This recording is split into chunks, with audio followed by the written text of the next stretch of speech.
Ինչ է կատարվում մարդու հետ, երբ որ նա մտնում է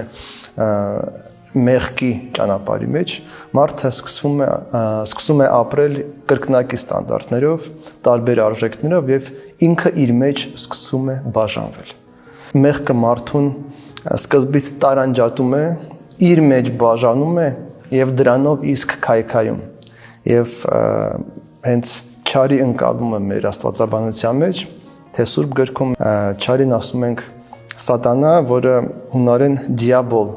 բառն է, որը բառացի նշանակում է երկու մասի բաժանող, դիաբոլուս։